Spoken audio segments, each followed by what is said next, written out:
Yes, hello everyone. Thank you for joining us. It looks like we have 23 participants. That's wonderful.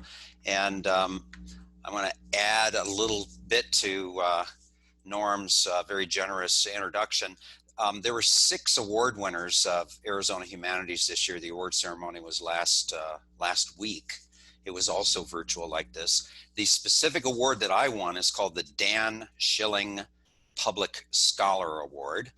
And it's for people who take their scholarship outside academia, apply it to real world problems, and engage directly with the public. And it's named after an archetypal public scholar, Dan Schilling.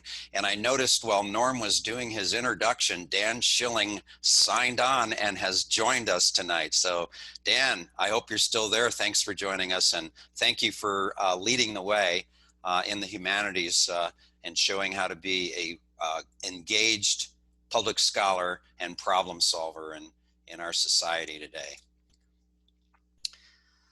I am going to grab the screen now and put on my PowerPoint presentation. There we are.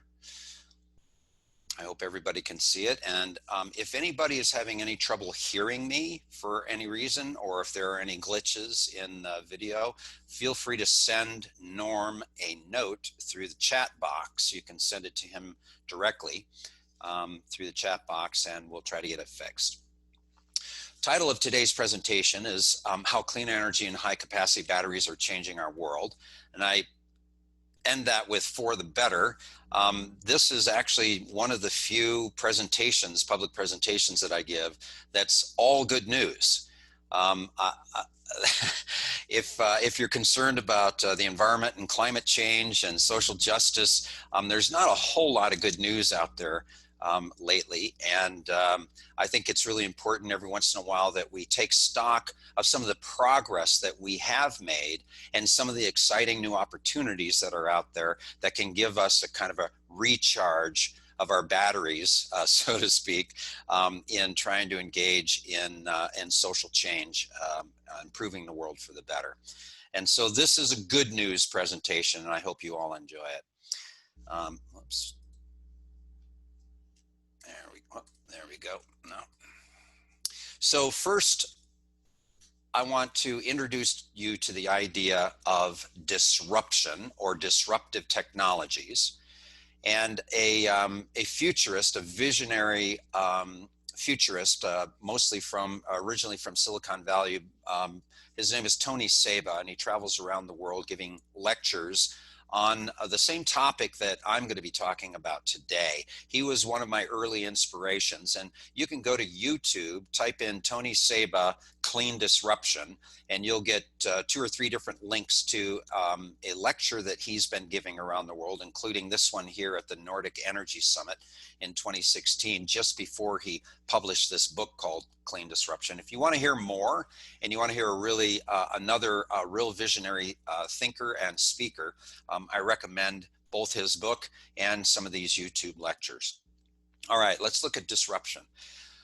A technology or business model that transforms or destroys an established technology or an established market is a disruption. And we sometimes want those disruptions if we have an institutionalized way of doing things that's causing more problems than it's solving. We often need to disrupt that institution. Sometimes you can fine-tune industries and fine-tune large complex institutions. You can get away with incremental change being an appropriate strategy, but quite often those institutions have so much inertia and so much vested interest that you can't really get out of that path dependence without going through a period of really radical disruption.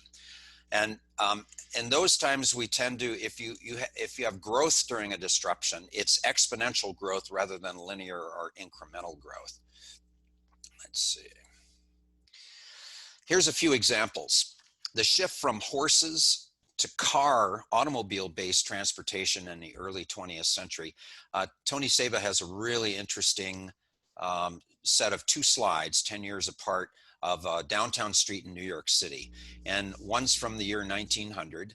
And you look out on this street or down this street from a high office building, and it's wall-to-wall horses and carts, most of those horses carrying carts, because that's how transportation was based in the 19th century America. And in New York City, all the way up to the end of the 19th century, we had a horse-based transportation system. Lots of problems with horse manure and dead horses in the street. There's some really interesting old historical work on that.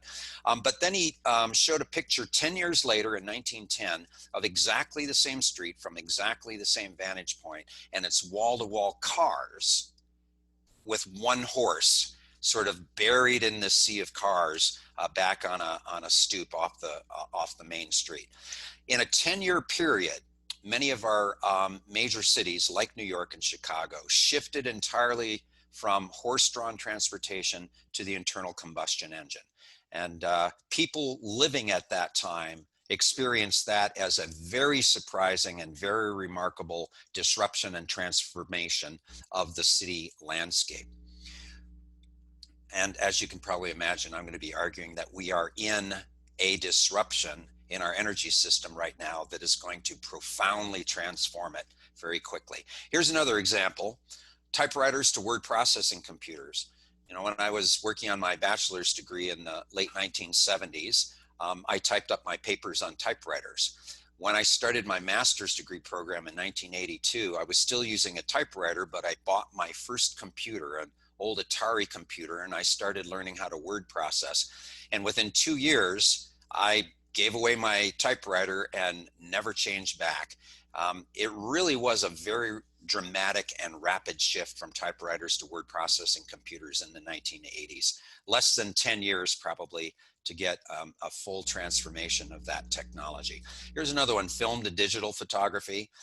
Kodak, of course, didn't think that the digital photography was going to take off, and they continued to invest in film photography, and Kodak is nowhere to be seen much anymore. Landlines to cell phones. That shift was extraordinarily rapid and dramatic. It's hard to even realize how quick that happened unless you go back and you look at the dates, and I'll have a slide showing that in just a second. And then for those of you who are music aficionados, audiophiles, you remember the shift from records to cassette tapes, then to CDs, and now to streaming. Each one of those was a transformation that took place in a single decade. All of my music is now streaming. And after I had gone to all this trouble to record my records on cassette tapes and then record my cassette tapes onto CDs, and now they're all just sitting in a closet. These are examples of disruptive new technologies that completely overtake an existing legacy. Here's just to think about this for a second. Google was founded, now it's 22 years ago. I got to change this slide. There was no Google before 1998, 2 decades. And just imagine how much Google has completely transformed life and commerce in 2 decades. Google Maps wasn't launched until 2005. It's 15 years old. I can't even imagine finding businesses or navigating highways anymore without Google Maps. The iPhone was introduced to the world in 2007, 13 years ago. Complete transformation worldwide in how we communicate. Siri was introduced, voice command, in 2011, not even a decade ago. And just think about how much voice activated commands are coming into our smart home devices, our cars. It's extraordinary, especially Alexa. Amazon Alexa was introduced. Whoops, I have an echo here in my office space, and she's now talking to me. Excuse me. Alexa, off. 2014, just 6 years ago. Alexa, off. All right, Tesla's autopilot, autonomous driving, introduced in 2014, just 6 years ago. By 2022, most new cars manufactured not just by Tesla, but by most other major automobile manufacturing companies are going to have a significant suite of autopilot. Ford, GM, Nissan, they're all developing, Volkswagen, they're all developing autonomous driving capabilities. So here's another example that's probably very familiar to many of you, that shift from incandescent light bulbs to compact fluorescent light bulbs to LED. The shift to LED has just been in the last 5 years. And here's one of the reasons why that shift is so rapid. In an old incandescent light bulb that was equivalent to a 50-watt light bulb, which is kind of a medium brightness white light bulb, you can get the same amount of brightness from a 4-watt LED, 50 watts to 4 watts for the exact same amount of illumination. And the reason for that is, in an incandescent light bulb, which we all relied on for, well, 130 years, we lived with incandescent light bulbs. 90% of the energy that goes into an incandescent light bulb is transformed into heat rather than light. That's why you can't touch an incandescent light bulb after it's been on for a half a minute. In contrast, an LED light, 80% of the energy that goes into an LED light is transformed into light rather than heat. That is a remarkable technological innovation. I can't, for the life of me, figure out why we didn't make this shift to LED 20, 30, 40, 50 years ago, why we had to continue relying on incandescent light bulbs for so long. And here's a couple of related curves that I want you to pay attention to, because we're going to see several more of these in this presentation. On the left-hand side of the chart in 2008, the blue column is how much an LED light bulb cost per kilolumen. And you can see the rapid drop in the cost of LED from 2008 to 2015. And associated with that, of course, is the orange line, which is the rapid increase in the adoption of LED lighting. As the price gets cheaper, the willingness and ability of people to buy that technology increases, and you get an inverse relationship between adoption of a technology and the affordability of that technology. This is exactly what's going to happen with solar and batteries, and we'll be going through that next. I just thought this is interesting. A number of analysts have suggested that the rapid adoption of LED lighting might mark one of the fastest technology shifts in human history. In 2010 only, that's 10 years ago, only 1% of all lighting sold was LED. By 2015, it was nearly 30%, and this year it's going to be well over 2/3. By 2025, LEDs will probably make up 95% of all the lighting sold worldwide. That is a remarkable and rapid disruptive transformation. All right, here's another one of those inverse relationship charts. This shows as the cost of solar goes down, the adoption of solar goes up in almost exactly an inverse relationship. I found it interesting. When I found this chart, I thought, yeah, well, way back in 1975, I had heard about solar energy, photovoltaic panels, and I even considered going to a technical college in Western North Carolina that offered a Bachelor of Science degree in solar engineering. I thought, how cool is that? I looked into it and almost applied for the program, but found something else to do with my life. I headed out west and ended up in Tucson. In any case, I've been interested in solar for almost a half a century. And I looked at what the cost of solar was, about 60 cents per watt in 1975. And then I calculated what my small, modest rooftop solar system of 3 kilowatts that I had on my house in Tempe until I sold the house and moved here to the Chiricahua Mountains. And I was shocked at how much that would have cost me in 1975. So down here at the bottom, I note a 5 kilowatt solar array, which is a kind of a medium-sized rooftop solar system for a household. In 1975, a 5 kW array would have cost $300,000. you can imagine why nobody was installing solar except for NASA and the Department of Defense. In 2017, that same 5 kilowatt solar array cost $11,000, from $300,000 to $11,000. That is a dramatic shift, and you can especially see the drop between 2007 and the mid 2010s. It was a precipitous drop, and that's when solar technology really started taking off.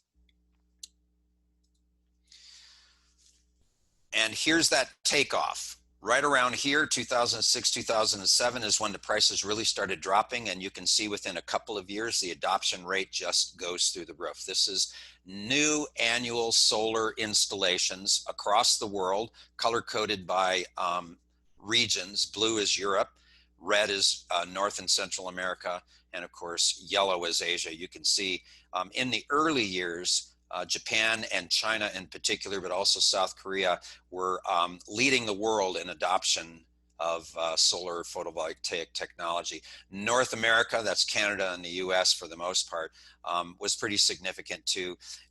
Europe started early and then slowed down because it was causing a lot of price increases.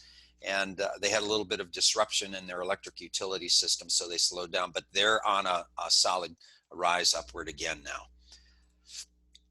So by 2015, this technological innovation was becoming so disruptive that even our conservative federal Department of Energy, US Department of Energy, at the end of 2015, published this pamphlet, or a report, basically about 30-40 page report called Revolution Now: The Future Arrives for 5 Clean Energy Technologies. And these are the 5 clean energy technologies that the Department of Energy discussed in that report in 2015. And they show the price drop for these 5 different technologies from 2008 to 2015.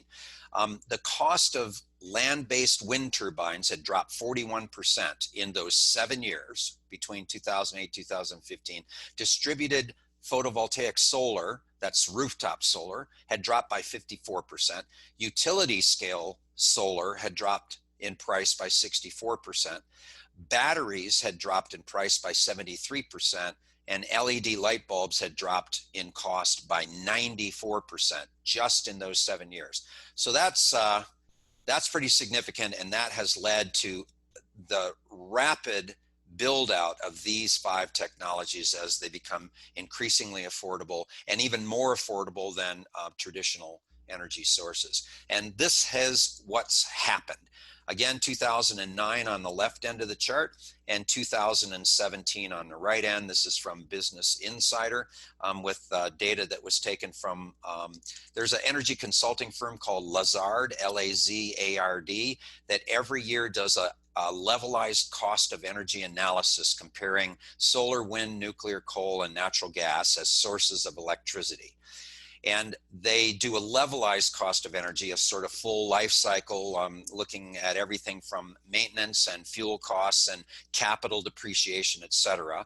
And they come up with an average cost across North America for each one of these resources. So look at 2009, you'll see solar was vastly more expensive than any of the other traditional sources of electricity. And that's why we had very little solar being installed, and it had to be incentivized. There were tax credits, utility companies were providing rebates.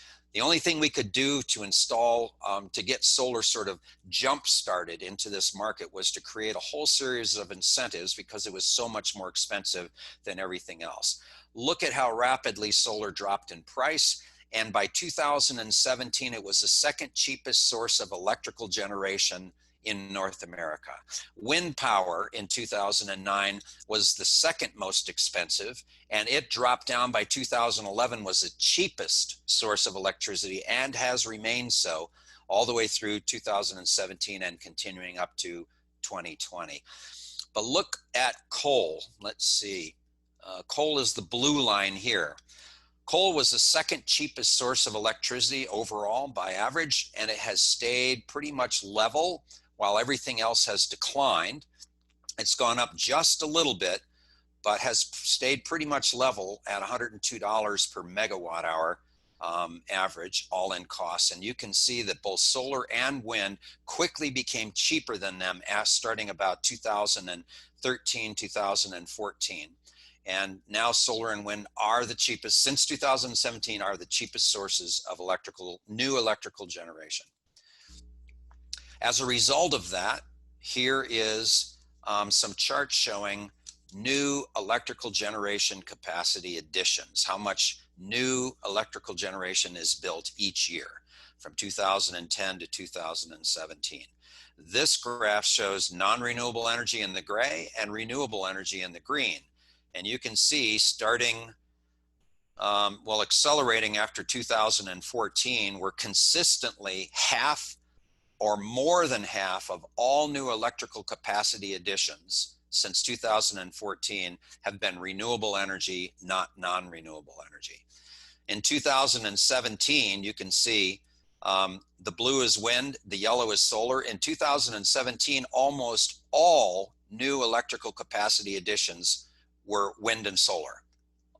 Nobody was building anything other than wind and solar because it had become the cheap option. This shows everything above the line in this area here shows capacity additions, new electrical generating facilities.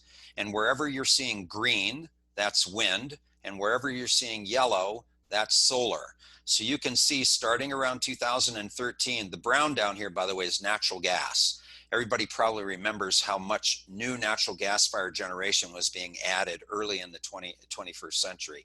It was completely dominating all new development of electric power resources up through about 2006. Then from 2007 onward, renewables equaled or represented even more than the natural gas additions. And then you can see as we get closer and closer to 2020, renewables are completely outpacing gas. Down below, this dark brown here, that's coal. And you can see there are no new additions of coal-fired power plants since 2012. 8 years ago was the last time we added any new coal in our electric grid in North America. And since then, since 2012, almost all of the capacity that's been taken offline and being decommissioned and removed from the grid is coal. Some natural gas too. These are old gas plants. All the new stuff is renewables, clean energy, and all the dirty stuff is going out. And that only takes us to 2016. This trend has increased over the last 4 years. So we are in a major disruptive transformation in our energy system. And if you're not looking at the data or talking to utility companies, you might actually miss this trend. This is a 2016 chart showing how many coal-fired power plants are being decommissioned or retired and where they're located. The larger the size of the circle, the larger the coal-fired power plant. This was from 2016, and you can already see back east and in the upper Midwest and in the coal states, Virginia, West Virginia, Ohio, etc. There's a ton of coal has been going out since 2012. Then actually 27 gigawatts, if you want to know exactly how much. Then the Trump administration came in, and he said he promised to bring back the coal jobs and bring back coal mining. Well, how did that work out? In the first year of the Trump administration, utilities announced that they were going to close or convert to gas 27 additional coal-fired power plants, equaling 22 more gigawatts of coal capacity going out, being retired. That's one coal plant every 15 days since Trump's election in late 2017. It's only gotten worse since then. There's now the number of coal plants that have been announced for retirement during the 4 years of the Trump administration exceeds the amount of coal that was retired during the second term of the Obama administration. Supposedly Obama had a war on coal, but the Trump administration, who's been touting coal and pushing coal and doing everything in their power to keep coal alive, the number of retirements is even greater than under the Obama administration. This is a macroeconomic trend that is not turning around, and there's nothing policymakers can do. Here's one of the reasons. Here's how much coal is coming out of our mix. Here's how much natural gas is going in to replace it. Here's how much renewables are going in also to replace coal. Nuclear is staying about the same. I don't think we're going to see any more of that. And fuel oil, which is never much of our mix, mostly in places like Hawaii, is dependent on fuel oil, has been dropping too. So it's renewables and natural gas are becoming the foundation of our energy system. And I think over the next 5 years or so, natural gas is going to plateau and then begin to decline too, just like coal, as renewables keep climbing ever higher. And I'll show you why I think that. I'm going to skip this chart because it's more of the same. Utility companies are the place to look to see whether new technologies are going to be adopted en masse or not. We've had solar for 50, 60 years. We haven't had solar play a significant role in our energy system until just the last 5 to 10 years. So are utilities going to start embracing renewable energy? Xcel is one of the largest interstate, multi-state utility companies in the nation. Their headquarters is in Minnesota. They have a huge number of utility or power generating stations and service territories back in the Midwest. They're also the major supplier of electricity in the state of Colorado. They were very coal heavy. Their foundation is coal-fired power plants. They announced last year, May 20th of 2019, Xcel announced that they were going to be coal-free by 2030 and nuclear-free by 2040. This is a conservative, coal-heavy, Midwestern utility company. This is not in California. And they've announced a year ago that they're going to be closing all of their coal-fired power plants in the next 10 years. Remarkable. So here is what we're seeing. Centralized fuel-burning thermal power plants are rapidly shifting to distributed solar and wind plus storage. Now here's why we need storage, and this is going to bring us slowly into the part of the presentation that's going to talk about energy storage and then electric vehicles. The red line here is a typical example of solar insolation. The sun comes up and rapidly you can generate lots of solar energy as we get towards noon, and then it drops down as the sun gets low in the sky, and then during dark times there's none at all. The black line is the typical electric demand curve that utilities have to deal with from their customers. So you can see at night the demand for energy is low. When people get up in the morning, there's a little spike in the demand for energy as people take a shower and make dinner or breakfast and turn on the lights. And then it flattens during the midday work hours, and then it rises rapidly in the afternoon and early evening, especially in the summertime. This is a typical load, but loads are different in every market and every utility, but this is pretty typical. And your peak load is right here around between 5 and 7 p.m. In Arizona, the peak load is usually between 4 and 8 p.m. And that's when everybody has their air conditioner on max in the summertime. People are coming home from work and turning on lights and televisions and cooking, etc. So utility companies have to have enough generation capacity to meet peak load. Even when they're not using it, they've got to have enough power plants online to meet peak load. And they have been complaining for 10 years that solar will never be able to serve a significant amount of our needs because it's not generating when the peak demand period is. This is the most expensive time to generate electricity, and this is the most critical time to have all your assets generating power. And that's exactly when solar energy is dropping off rapidly. So utility companies, until we had affordable energy storage, utility companies were saying we can only get maybe 5 or 10 or at most 15% of our energy resources from solar. And at that point, it's going to start destabilizing the grid and causing problems for us. We're going to have to ramp up all of our other generating sources to meet this peak load, just as solar is dropping down. Well, imagine if you could take about 80% of this excess solar generation during the 4 peak hours from 10 a.m. to 2 or 3 p.m. and store it in batteries and then discharge it during this 4-hour period of peak load. You could take this excess generation and apply it to peak load and flatten the demand curve. That was the mother lode of opportunity, that people could see the potential there, but batteries were too expensive to actually play that role until the last couple of years. Then everything has changed. Again, energy storage solves that problem of the intermittency of wind and solar, and it solves the concerns about grid stability. If we get more and more intermittent renewables on board, there's lots of ways of storing energy, and chemical energy in batteries like lithium-ion batteries is only one way. That's what I'm going to be talking about next. But there's also these other sort of technologies for energy storage. So batteries aren't the only thing we have available to us. I should add hydrogen to this list here. All right. So here's the game changer. In 2010, a lithium-ion battery pack cost approximately $1,160 per kilowatt hour of storage. $1,100 for 1 kilowatt hour of storage. So you know how much that is.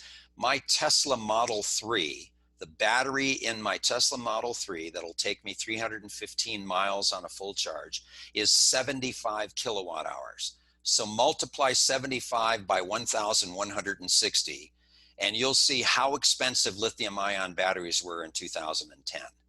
And then look at the drop in price every single year until we get to 2018, it was $176 per kilowatt hour. That's why Tesla cars are suddenly affordable. And it's Tesla that's driving this innovation, or mostly Tesla that's driving this innovation. Nextera Energy is now the nation's largest builder and installer and manager of renewable energy resources. They're building these massive solar farms all over North America. They also have wind power, and no other utility company has as much renewable energy online as Nextera Energy does. They also own Florida Power and Light and Gulf Power, so they're a traditional utility that owns a couple of nuclear power plants as well as some coal and some gas. But their CEO has recognized that renewable energy paired with battery storage is the game-changing technology, energy technology of the future, and they've gone full force into investing in this. And way back almost 2 years ago, in January 2019, Nextera announced that batteries paired with wind and solar were going to be massively disruptive to all conventional energy generation, coal, gas, and nuclear power. And they said in 2019 that we're just now getting started, and it is true. Pacific Core is a very large utility company that serves the Northern Rockies and the interior Pacific Northwest, Idaho, Western Montana, Eastern Washington. They announced in October of last year, 1 year ago, that they were going to add 6 gigawatts of renewable energy plus storage and close 20 of their 24 coal-fired power plants in the next 10 years. So like Xcel, here is another major utility company serving multiple states in the northern tier of our country, heavily reliant on coal. 24 separate coal-fired power plants, going to close 20 of them and replace them with renewables and storage, because it's now the cheaper option and the cleaner option. Right here at home in Arizona, many of you watching this probably get your power from Arizona Public Service. APS announced in February of 2019, a year and a half ago, that they were going to add 1 gigawatt of new battery storage and to be able to continue to build out solar resources between now and 2025. 850 new megawatts of battery storage and 100 megawatts of new solar generation in the next few years. Arizona's Salt River Project, and I served on the board of SRP for 4 years from 2016 to 2020.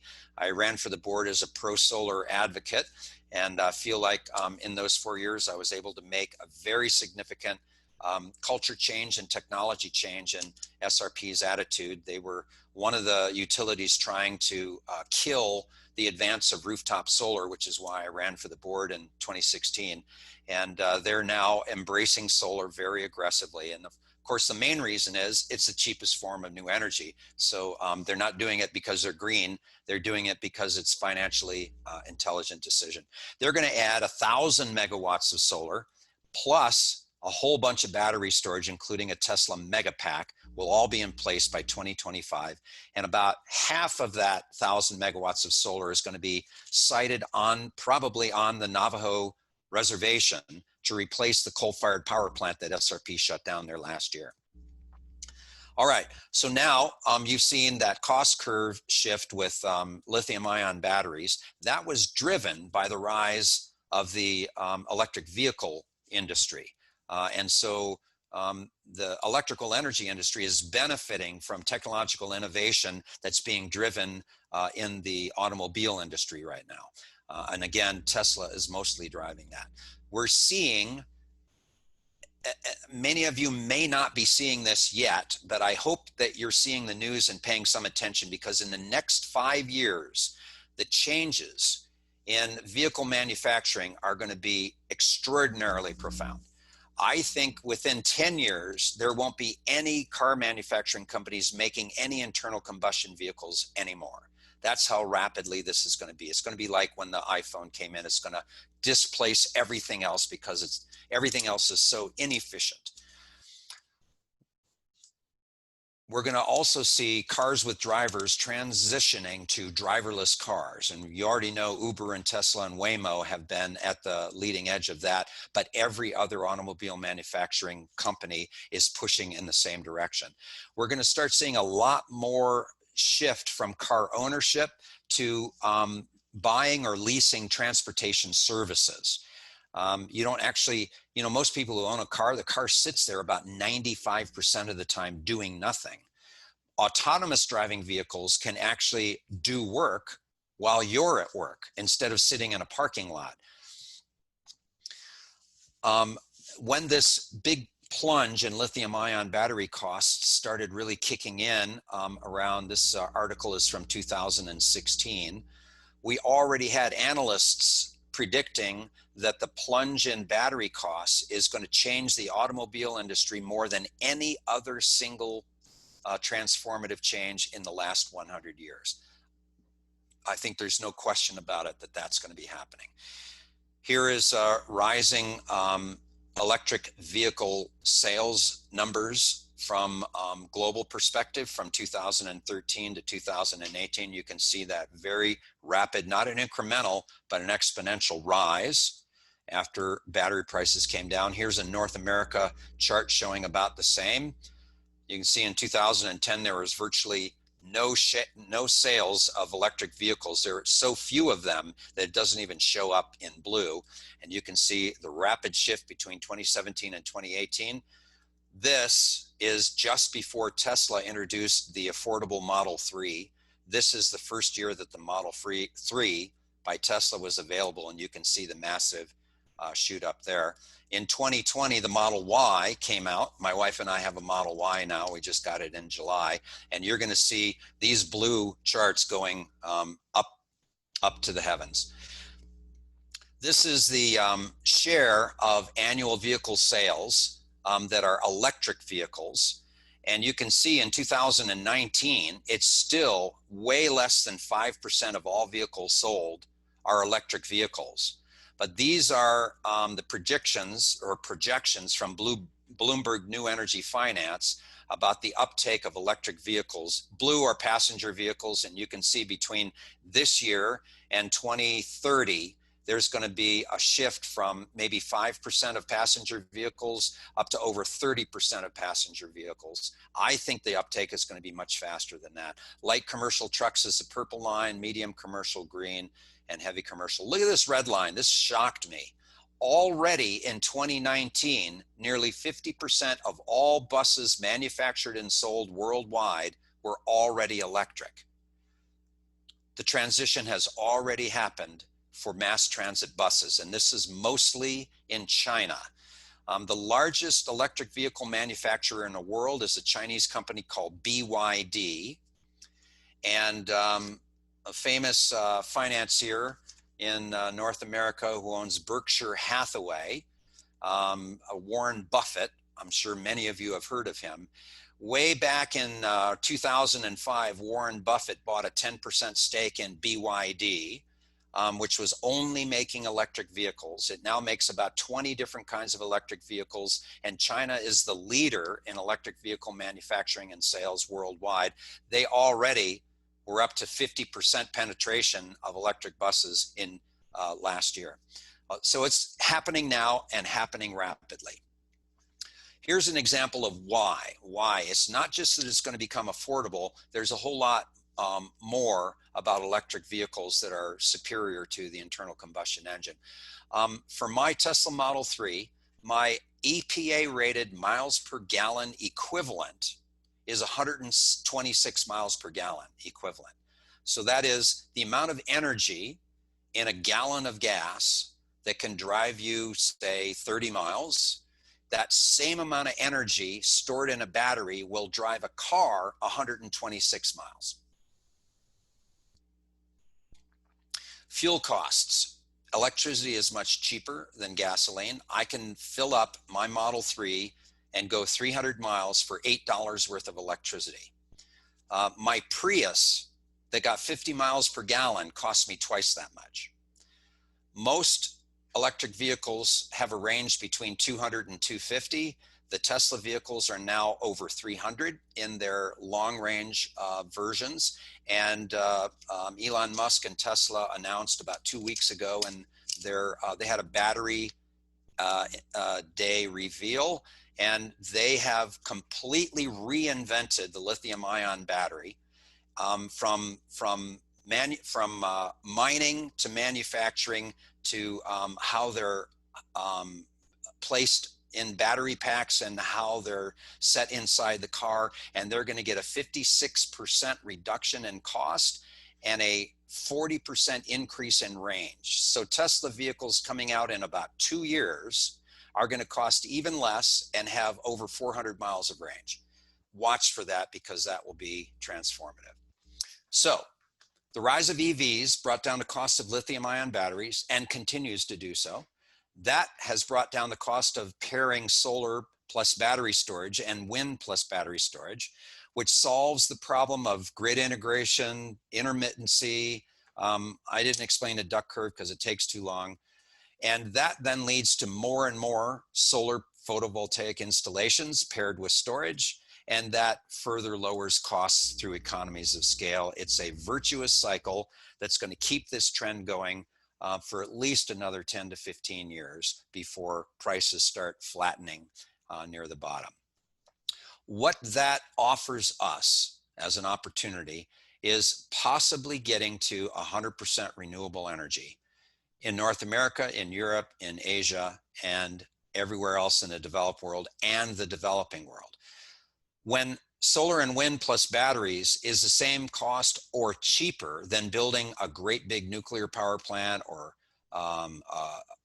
coal-fired power plant or natural gas power plant, why would you build a fuel-burning, polluting energy technology when you can have clean energy technology cheaper and distribute it widely across the landscape without having to spend $1 billion and 5 years building a generating facility? You can install a giant utility scale solar array in about 18 months. It takes 2 years to build a natural gas fired power plant, a small one at minimum, usually more like 3, and it takes 5 to 7 years to build a coal-fired power plant and 10 to 15 years to build a nuclear power plant.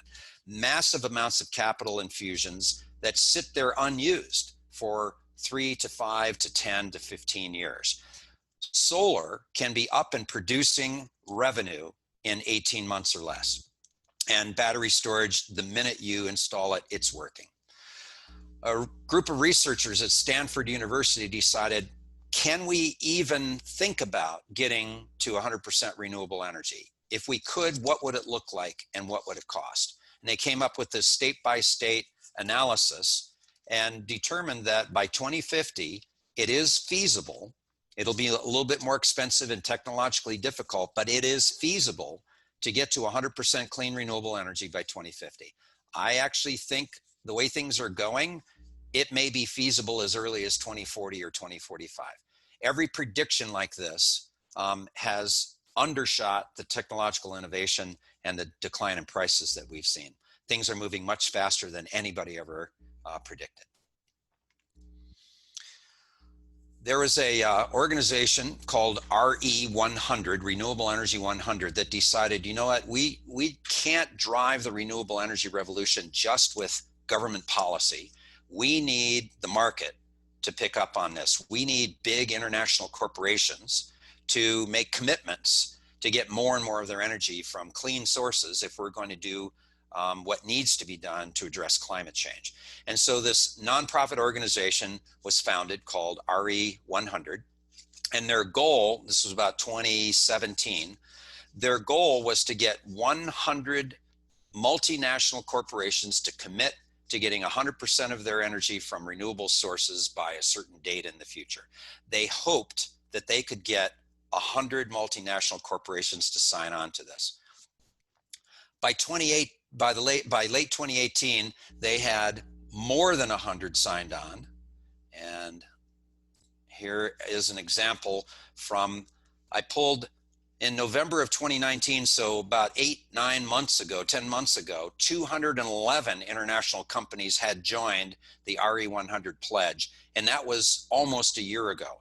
I didn't look up today to find out how many, but I'll bet you it's well over 300 by now. And these are some of the largest, most influential corporations and banks and financing institutions: Morgan Stanley, Microsoft, Kellogg's, JP Morgan Chase, committed to, in 2019, 100% renewable energy. Those corporations don't generate their own power for the most part. So they have to go to their utility companies and say, our board of directors has demanded that we get to 100% renewable energy by, say, 2030.